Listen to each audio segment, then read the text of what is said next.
Abran sus Biblias ahí en el en la carta de Judas. Vamos a estar estudiando esta carta en los siguientes domingos. Y es una carta corta. Es una carta, no es la más corta del Nuevo Testamento. Las cartas más cortas es la segunda de Juan y tercera de Juan. Pero es una carta muy cortita de parte de Judas, hermano de Santiago, de Jacobo.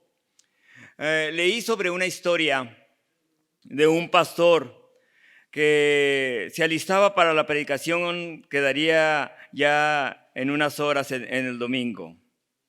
Entró en el baño para rasurarse y así estar listo para poder ir a presentar la palabra, la predicación y la enseñanza. Luego que salió del baño, salió con una vendaje muy visible en su cara. Se había cortado con el rastrillo. Y su esposa le dijo, ¿qué te pasó?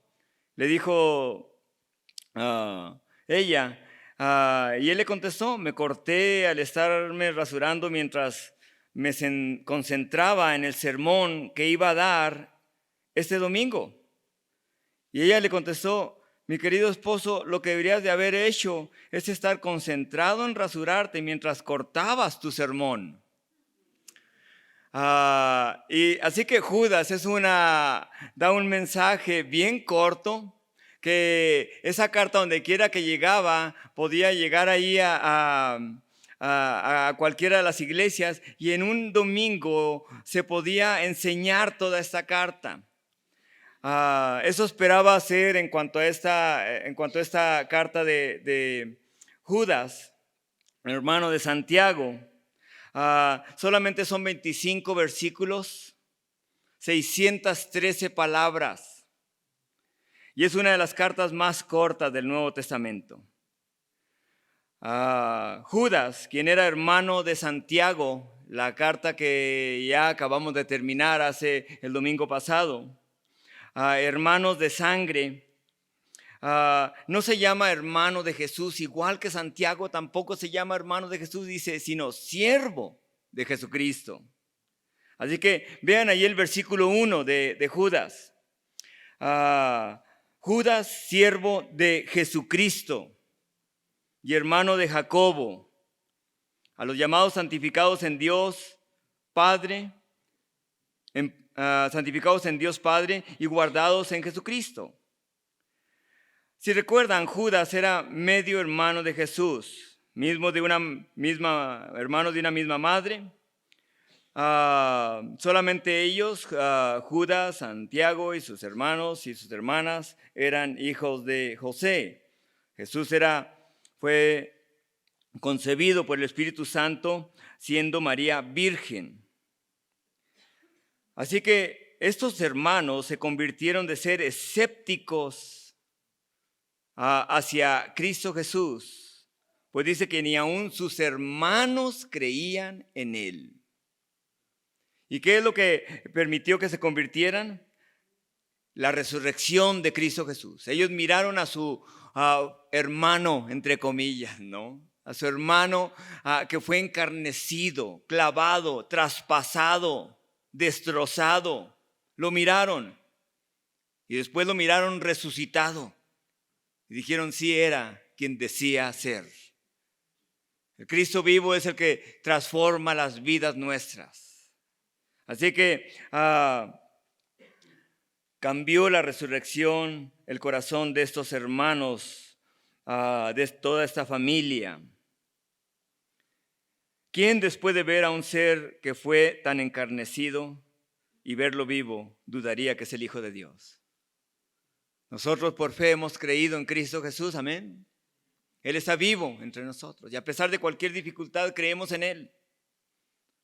Ahora, sabemos que vienen tiempos difíciles, pero tenemos la certeza de estar listos para cuando vengan esos tiempos, porque nuestro Señor nos lo declaró a través de su palabra en el Antiguo Testamento, de los profetas, y nos lo declaró también Él a través de su palabra, que vendrían tiempos difíciles. De hecho, Jesucristo dijo en Lucas 21:28, dice, cuando estas cosas comiencen a suceder. Erguíos y levantad vuestra cabeza porque vuestra redención está cerca. Es decir, que cuando el reino de Dios vaya a manifestarse, se desprenderá la maldad como nunca en la historia de la humanidad. La maldad se va a aumentar. Se manifestará mundialmente esa maldad, pero también viene la manifestación de Jesucristo mundialmente, de una manera física, de una manera visible en esa creación. Pero mientras ocurre esa transición de que el reino de Dios se establezca sobre la tierra a través de Cristo Jesús, nuestro Señor y Salvador, la palabra de Dios nos dice que se levantarán, que habrá guerras, que nación se levantará contra nación y potencia contra potencia. Las perversidades serán terribles, la maldad será mucha, habrá diversas plagas de enfermedades y terremotos, y a lo mejor dirán ustedes, ¿qué tiene que ver con esta carta? Porque esta carta fue escrita por eso. Fue escrita para poder decirles, vienen cosas terribles. Vienen cosas aún dentro de la misma iglesia. Ahora, ¿qué debemos hacer durante estos tiempos como hijos de Dios? Quizás siendo la generación última antes de la venida de Cristo. ¿Qué debemos hacer? Debemos de predicar nuestra fe. Debemos de compartir nuestra fe en Cristo Jesús. Debemos de proclamar a nuestro Dios. Amén. Debemos de proclamar a nuestro Dios. Así que no hay tiempo para entretenerse en pequeñeces ni detalles cuando hay gente allá afuera muriendo sin Cristo Jesús. Así que el enemigo sabe cómo nos puede entretener con cosas para que no hablemos de Cristo Jesús, siendo la esperanza de este mundo. Por eso el versículo 3, vean lo que dice ahí. Versículo 3 dice que debemos de contender ardientemente por la fe que nos ha sido dada a nosotros los santos. Debemos de defender nuestra fe. Vean cómo se presenta. Vean cómo se presenta la palabra del Señor aquí. Ahora, como iglesia hemos ido tres veces a través de la Biblia, libro por libro, capítulo por capítulo, verso por verso. En los 24 años que tenemos aquí en Cuauhtémoc. Pero esta vez vamos a ir a través de esta carta, no verso por verso, sino palabra por palabra, en el contexto de la palabra. Y vamos a ver la riqueza que hay en cada palabra si aún no pudiéramos agarrar lo que es la superficie de lo que es lo que Dios tiene y las riquezas que Dios tiene en su palabra. Vean cómo se dirige y cómo comienza Judas esta carta. Judas, siervo de Jesucristo. El nombre de Judas, ese viene del nombre hebreo que es Judá, de una de las tribus, o Yehudá, que significa alabanza, adoración. ¿Y saben una de las cosas? Esto es lo que el enemigo aborrece. Eso es lo que el enemigo no quiere que hagamos. Odia cuando nosotros le adoramos, le alabamos, obedecemos su palabra. Cuando confiamos en sus promesas que nos dice su palabra. Cuando nos apropiamos de esas promesas y le decimos, esta palabra es mía, para mí. Ahora, a través de esta carta vamos a ver cómo Dios nos da instrucciones como iglesia. Y esas instrucciones en su palabra se llaman mandamientos, no sugerencias, mandamientos. Los mandamientos del Señor, Dios no nos pide permiso para que los obedezcamos. Si los obedecemos, seremos bendecidos por Dios. Si no los obedecemos, vamos a pagar la factura. Va a haber consecuencias. Así que Dios aún como hijos de Dios, Dios nos pone y nos habla de su palabra y cómo es que Dios quiere que creamos en Él para poder ser siervos de Cristo Jesús como Judas. Ahora, ¿por qué debemos de profundizarnos en la palabra? Porque en estos tiempos estamos mirando que muchas iglesias, muchos hijos de Dios se están alejando de la verdad. Se están alejando de la palabra de Dios y se van hacia aspectos sensacionalistas, a experiencias emocionales. De tal manera que personas cambian la verdad de Dios y dicen ellos, si yo lo siento, lo hago, y si no lo siento, no lo hago, y si lo siento, lo creo, y si no lo siento, no lo creo. Y se trata, sus experiencias son de sentimientos en vez de confiar en la palabra de Dios. En vez de confiar en la palabra de Dios. Vean lo que dice ahí, Judas, siervo de Jesucristo y hermano de Jacobo. Y hermano de Jacobo. La palabra en el original, ahí en nuestras Biblias, viene y hermano de Jacobo. No está en el original y. La palabra ahí en el original está Judas, siervo de Jesucristo, pero hermano de Jacobo. Y hay una gran diferencia por la cual él hace la distinción. Les está diciendo y le está diciendo a la iglesia, Cristo, soy siervo de Jesucristo, pero de la familia, hermano de Jacobo, que posiblemente sea el primogénito, después de Jesucristo, el segundo de Jesucristo, cuando nació Jesús de María. Así que él hace la distinción. Judas, siervo de Jesucristo, pero hermano de Jacobo. ¿Por qué es importante que veamos esto? Es importante porque para Judas Jesucristo era el centro de su vida. Para Judas él vivía para servir a Jesucristo.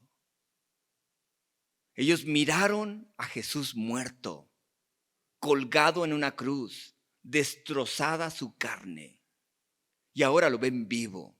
La resurrección cambió la vida de ellos. De hecho, la palabra de Dios nos dice que en Hechos capítulo 1, dice que estaban en el aposento alto los discípulos del Señor, y estaba, dice, María y los hermanos de Jesús. Ahí estaban. Ahí estaban. Así que esa familia se tomó completamente sabiendo que Jesucristo, el Dios en la carne, había estado entre ellos. Cristo está entre nosotros, hermanos. Amén. Es una promesa del Señor.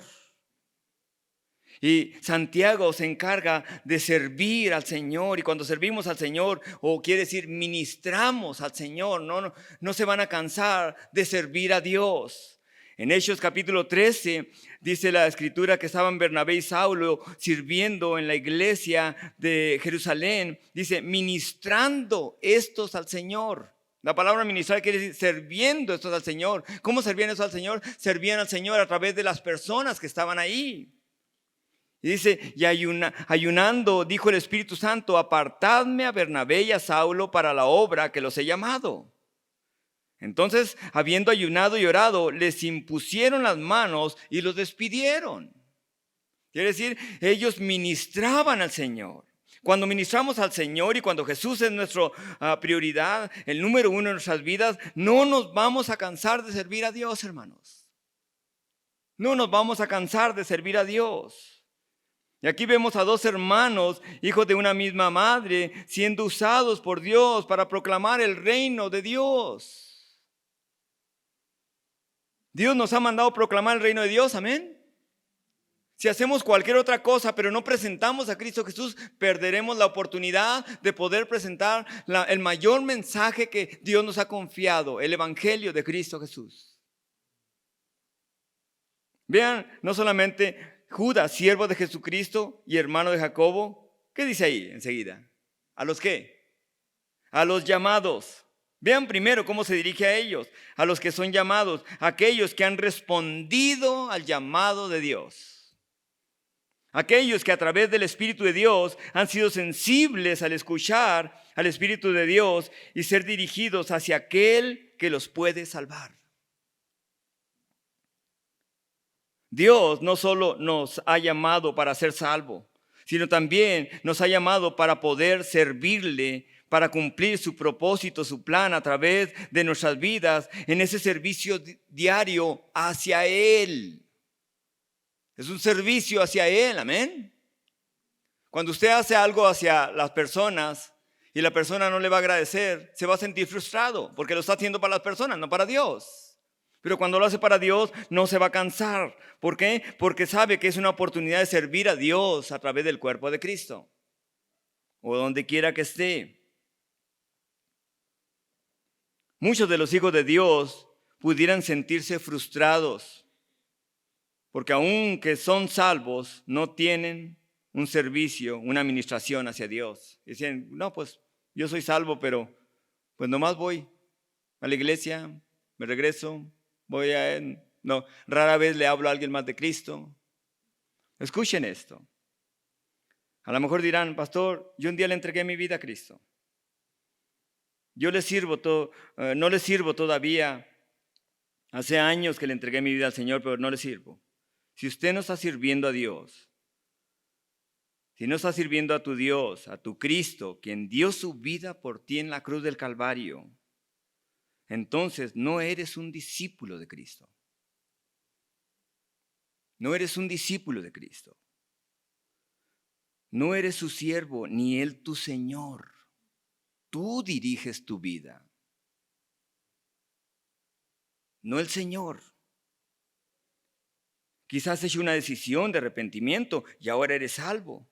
Pero si no le estás obedeciendo en cuanto a servirle, estás en desobediencia, porque al no estar haciendo lo que Él te ha llamado a hacer, servirle, no estás cumpliendo con el propósito por el cual Dios te salvó en Cristo y por el cual Dios te llamó.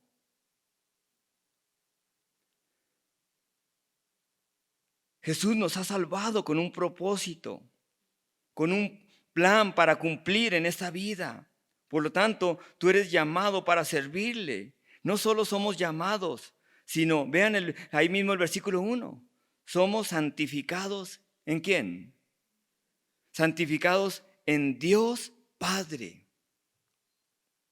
Santificados en Dios Padre. Hay hijos que se esfuerzan por santificarse cada día, de presentar un testimonio de poder a un mundo que no le conoce. Incluso, a lo mejor dicen, voy a echarle ganas esta semana. Voy a echarle ganas este mes. No voy a pecar. Voy a tratar de vivir una vida pura y santa. Pero vean eso ahí. Apartados delante de Dios, aparte de Dios, no se puede ser santo. ¿Dónde es donde somos santos? ¿Santificados en quién? No dice para Dios. Santificados en Dios. ¿Y saben esto, qué significa esto? Quiere decir que Dios nos ha llamado para poder ser santos. Y Dios nos ha llamado para poder presentar un atributo de Él. Ahorita cantábamos un canto. Santo, santo, santo. Estos querubines que están delante del Señor, estos 4 seres vivientes en el cielo.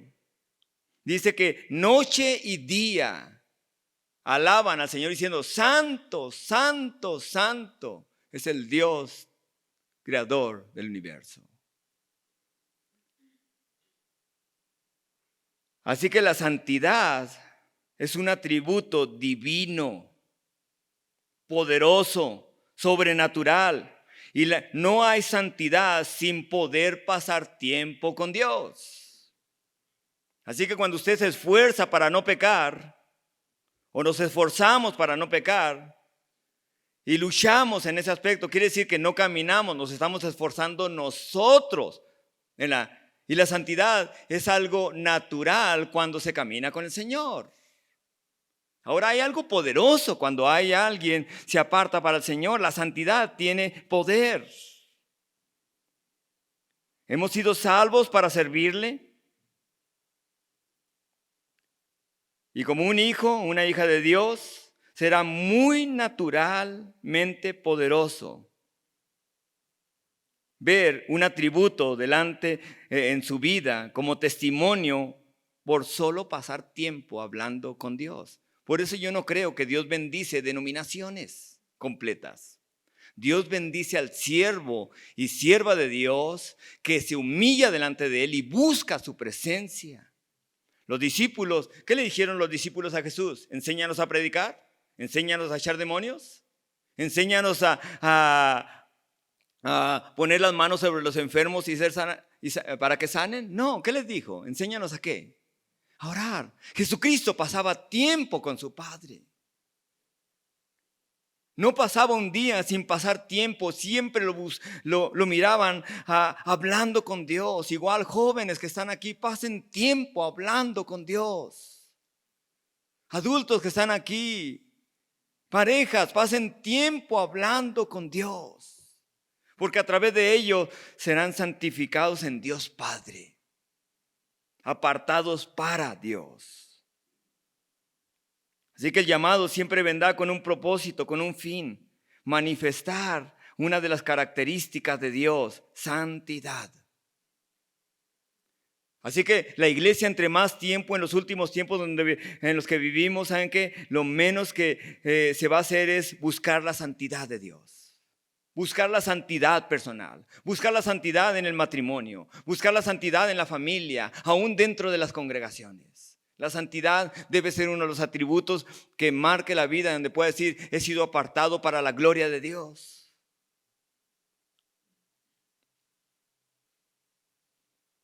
Así que cuando en la santidad hay poder, ahora se busca el poder, no.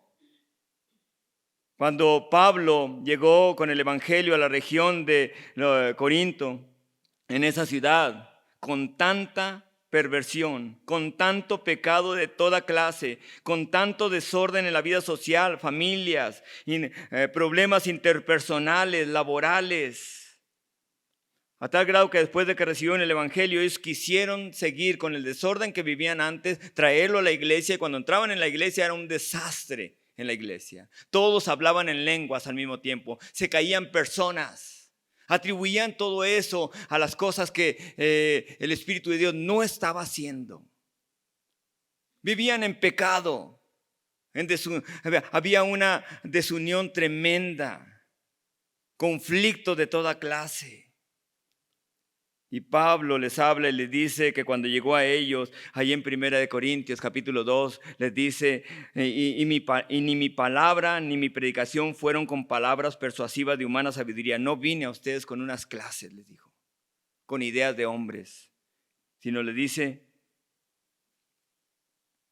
sino con demostración del Espíritu y de poder. En otras palabras, el evangelio transforma una vida, amén.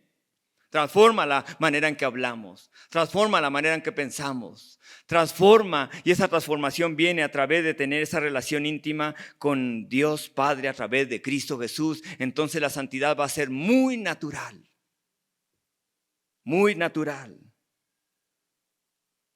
Y vean ahí el versículo 1, no solamente es un siervo de Jesucristo, somos siervos de Jesucristo.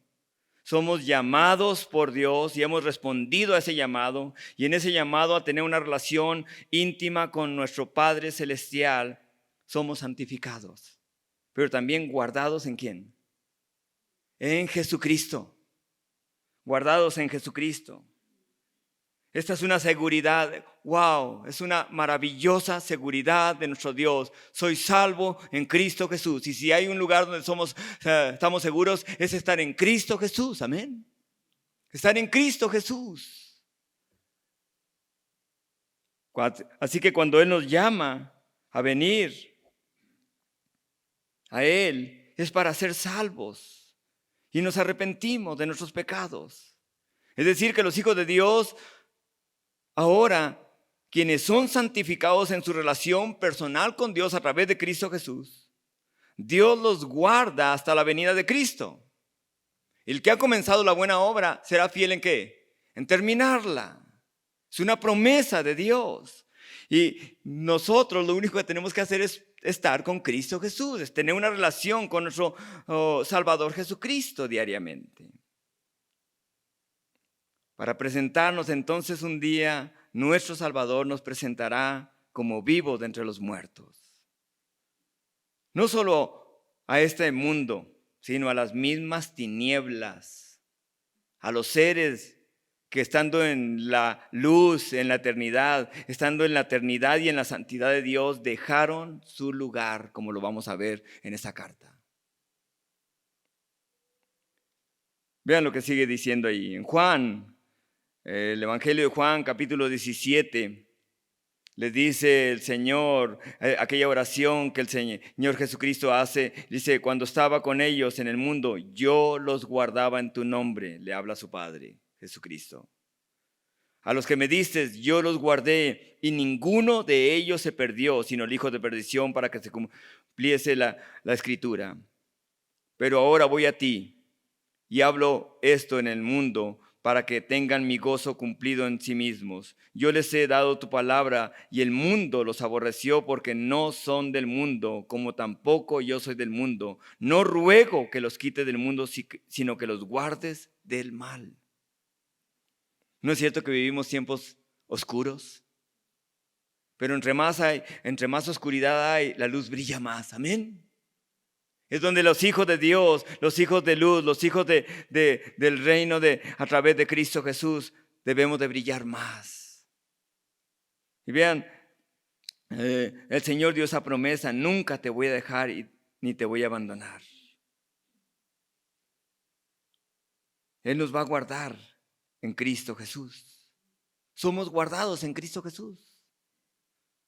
Eso debería traer alegría a nuestro corazón, amén.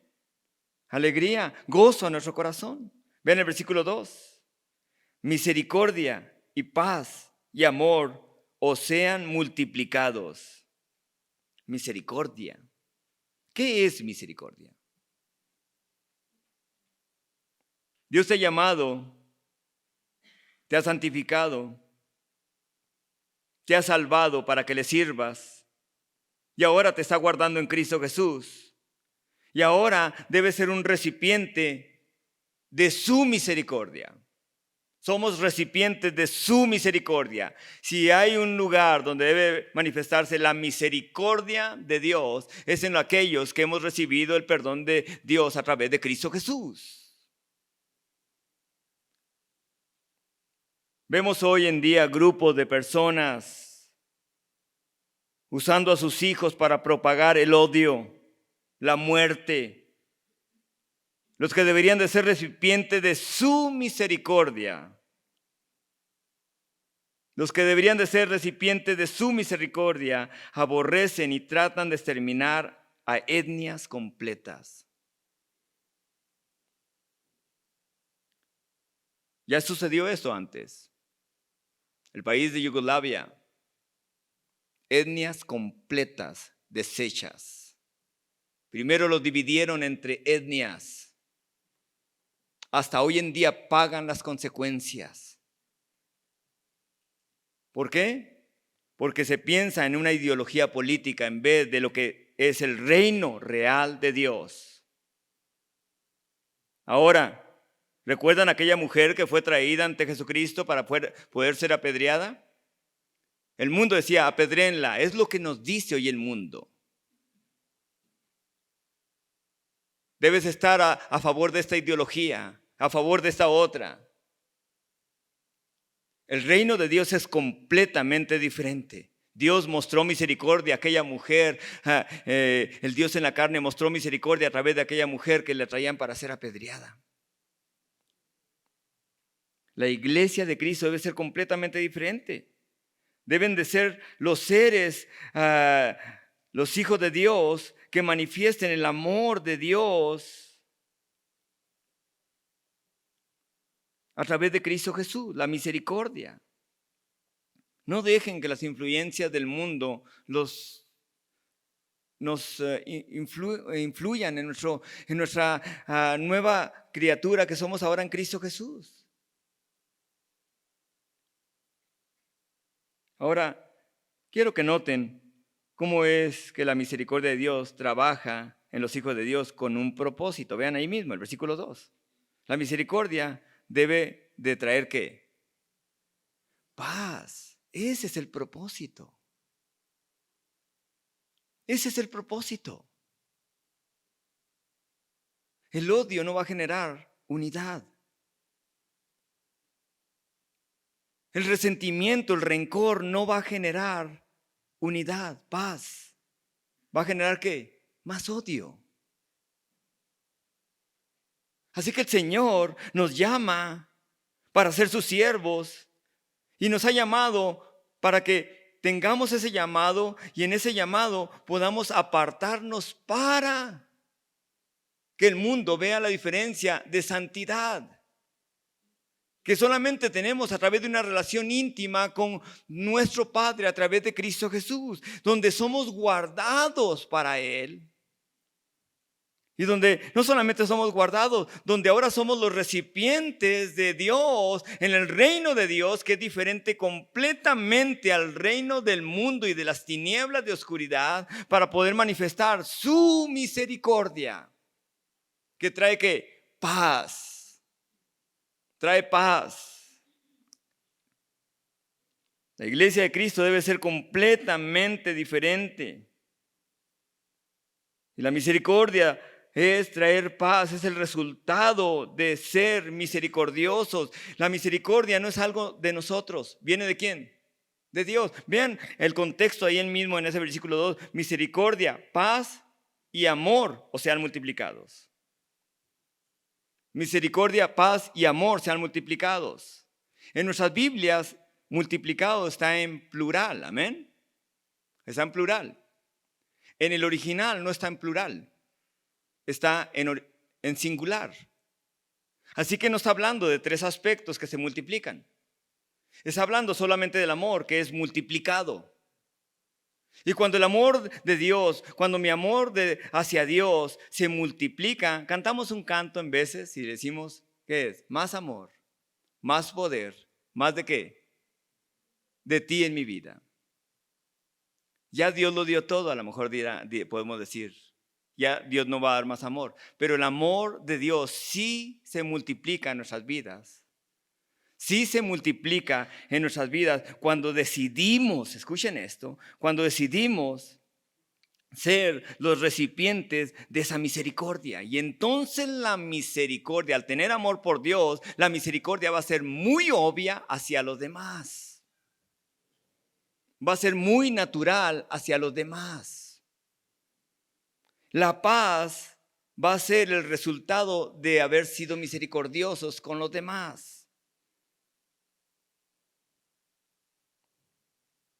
La misericordia es el resultado de ese amor multiplicado. ¿Y cómo nos vamos a enamorar más de Dios? ¿Cómo? ¿Cómo ese amor de Dios es multiplicado? A través de tener esa relación íntima con nuestro Señor, vivo para servir a Dios, vivo para cumplir el llamado que Dios me ha dado y vivimos para cumplir el llamado que Dios nos ha dado. Hemos sido llamados para no vivir conforme vivíamos antes, hablando como hablábamos antes, pensar como hablábamos antes, actuar como actuábamos antes. Vivimos para poder ser santos y Dios nos guarda en Jesucristo. Es una relación íntima de amor con Dios. Y entonces, si somos recipientes de la misericordia, somos recipientes de la misericordia de Dios. Y entonces la paz solo Dios va a traer paz, amén. Así que cuando escuche una ideología política donde un político va a traer paz, no va a traer paz. ¿Quién trae paz solamente? Cristo Jesús. Cristo Jesús. Así que no, usted debe estar de acuerdo porque tiene que estar de acuerdo con esa ideología. Es la ideología que hoy en día el cristianismo ha adaptado. Falso. El Señor ama a rusos y ama a ucranianos. Y Él ama a mexicanos, y ama a israelíes, y ama también a a personas, a palestinos, gatíes. Él los ama. Él los ama. Él no quiere que ellos se pierdan. Y la iglesia es el grupo, escuchen esto, la iglesia es el grupo de Dios que Dios está usando, y es un grupo de gentiles y judíos también, que dicen: no estoy de acuerdo con eso. El reino de Dios es diferente. Es diferente. Por eso habla, dice, misericordia y paz y amor sean multiplicados. Sean multiplicados. A lo mejor dirán ustedes: pastor, es un principio de Dios. La misericordia de Dios va a traer paz, amén. Si el Señor nos está diciendo en su palabra que la misericordia trae paz, ¿creen que trae paz? Es una afirmación, de hecho, es un principio de Dios. ¿Saben lo que es un principio? Es una ley inquebrantable de Dios. Y cuando Dios nos muestra un principio en el Nuevo Testamento, nos da un ejemplo en el Antiguo Testamento de cómo sí trabaja lo que Él nos está diciendo. La historia nos dice, en el Antiguo Testamento, nos muestra de cómo Israel peleaba con los sirios y cómo Dios le mostró al rey de Israel que eran los que los protegían, era Él mismo, Dios. A tal grado de que a través de Eliseo le da esta palabra. Venían los sirios y hacían bandas y robaban las cosas de Israel. Así que Eliseo hace una oración y le dice: te ruego, Padre, te ruego, Dios, que ciegues a esa gente. Y la palabra de Dios dice que se cumplió conforme a lo que Eliseo le pidió. Allí en 2 de Reyes capítulo 6. Y después de que Eliseo le dijo eso: yo voy a llevarlos por el camino. Imagínense, Eliseo, siendo israelita, lleva ¿a quién? Al pueblo enemigo hacia el pueblo de Dios. Y le dice: no es este el camino, ni está la ciudad, síganme. Y cuando lo siguieron, dice, a aquel hombre, cuando llegaron, se los llevó hasta Samaria. Y cuando llegaron a Samaria, estaban en medio de sus enemigos, Israel. Y el rey le pregunta a Eliseo: ¿los mato? Y Eliseo le contesta esas palabras: ¿matarías tú a los que tomaste cautivos con tu espada y con tu arco? Le hace la pregunta: ¿los matarías tú a los que has tomado cautivos?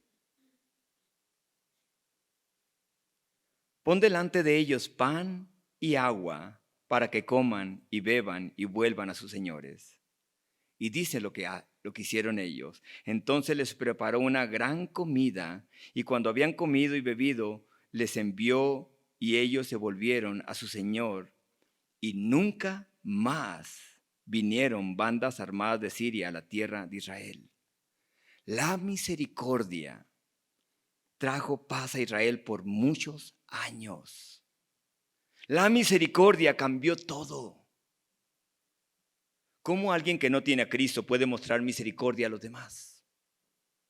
¿Cómo un judío o israelitas, a lo mejor ni siquiera judíos son prosélitos, quiere decir se convirtieron llegando a Israel? ¿O cómo palestinos que no tienen a Cristo van a poder mostrar paz a los demás? ¿Cómo estadounidenses van a poder mostrar paz a los demás si no hay Cristo en sus corazones? La esencia de amor a través de Cristo Jesús. ¿Cómo mostraremos paz a los demás si no tenemos esa relación íntima con nuestro Padre y que produce en nosotros la santidad muy natural? Amén. Así que la misericordia trae paz. Hay hijos de Dios, escuchen esto, hay hijos de Dios sin rumbo. Hijos de Dios en Ciudad Cuauhtémoc, Chihuahua, sin rumbo.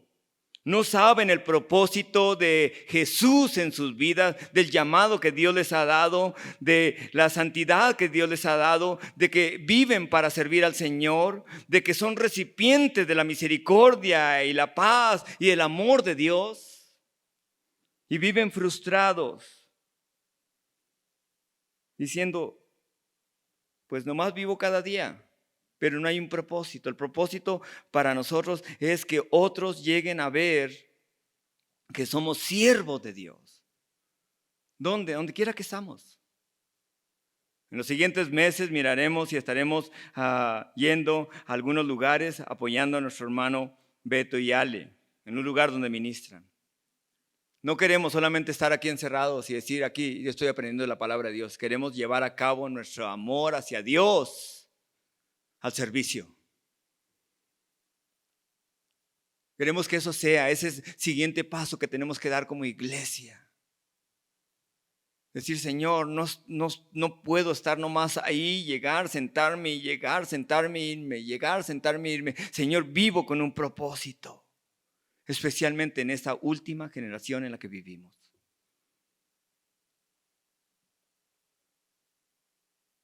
Quiero terminar con esto.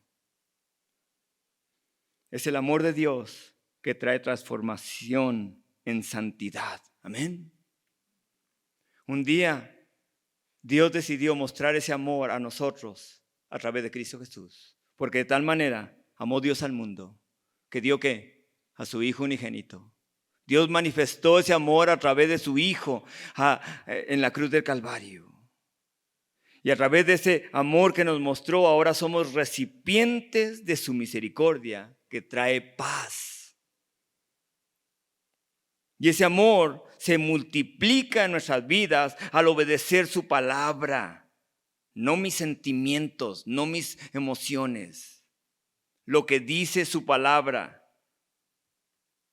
Y entonces, lo más maravilloso, aspectos y características divinas son manifestados a través de seres humanos, lo cual es algo sobrenatural. Es algo sobrenatural. Quiero terminar con esta escritura en 1 de Juan, capítulo 4. Ahí atrásito donde están. Versículo 7. Dice, amados, amémonos unos a otros, porque el amor es de Dios. Todo aquel que ama es nacido de Dios y conoce a Dios. El que no ama no ha conocido a Dios, porque Dios es amor. En esto se mostró el amor de Dios para con nosotros, en que Dios envió a su Hijo unigénito al mundo para que vivamos por él. Y ahí mismo en Juan dice, Dios es amor. ¡Wow! ¡Qué maravilloso! Amén. Así que ese amor se multiplica y en sí la esencia de amor, la sustancia de amor, que es la misma persona de Dios, al pasar tiempo con nuestro Padre, ese amor se va a multiplicar en nuestras vidas y la misericordia solamente es el resultado de ese amor de nosotros en obediencia a su palabra.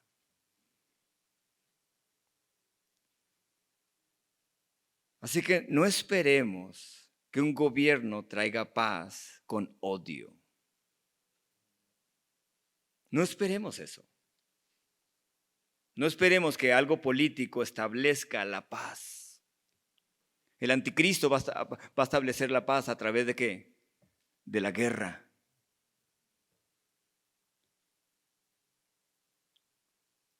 La palabra de Dios nos habla, Lucas 21, como comenzábamos.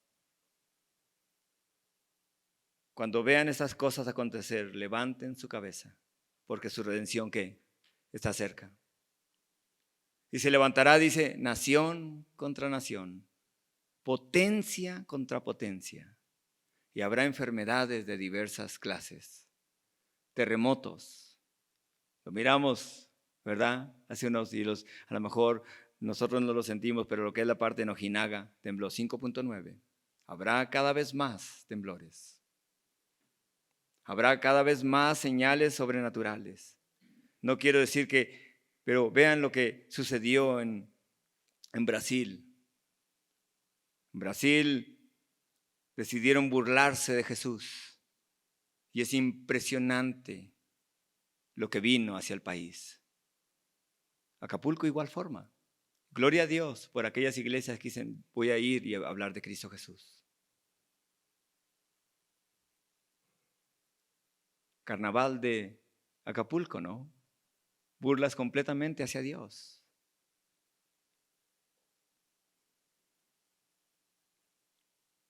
Quedó devastado, una ciudad con tanta economía quedó devastada.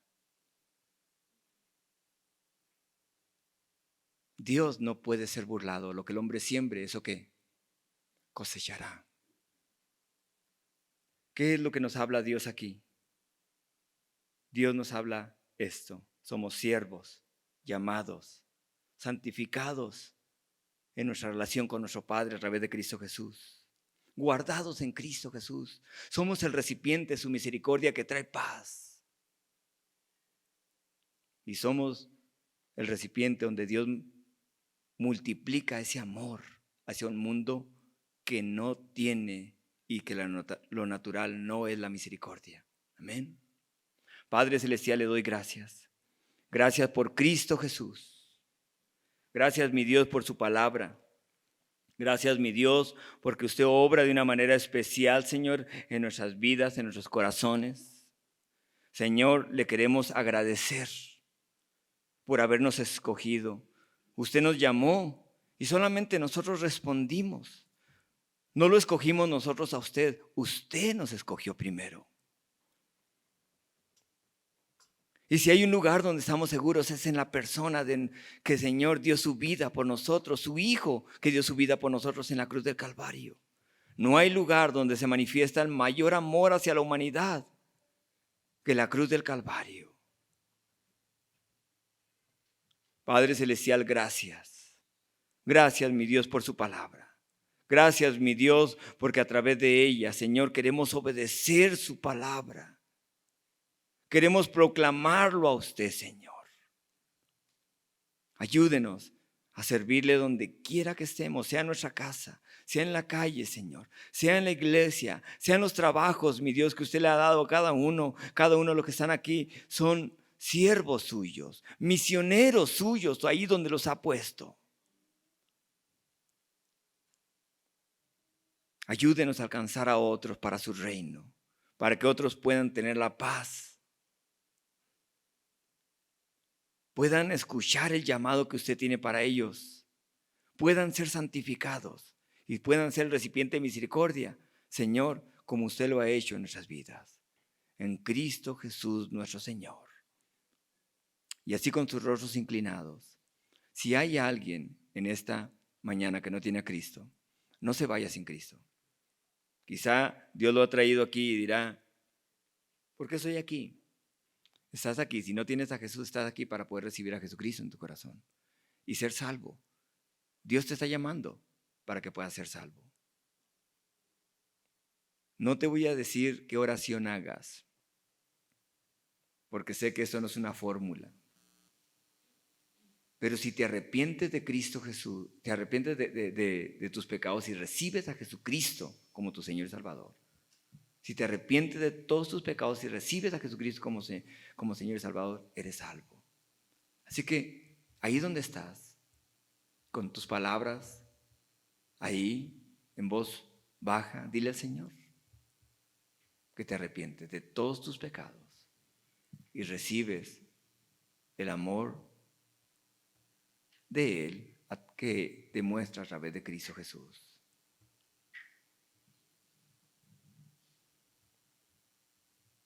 Gracias, Dios mío, por su palabra. Gracias, Dios mío, por cada persona, Señor, que está aquí. Ayúdenos, pues, el resto de esta semana a poder ser los recipientes de su misericordia, que traigan la paz que solamente existe primeramente entre el ser humano y Dios. Y esa paz está solamente a través de Cristo Jesús, para que su amor se multiplique en nuestras vidas. Gracias le damos. En Cristo Jesús, amén.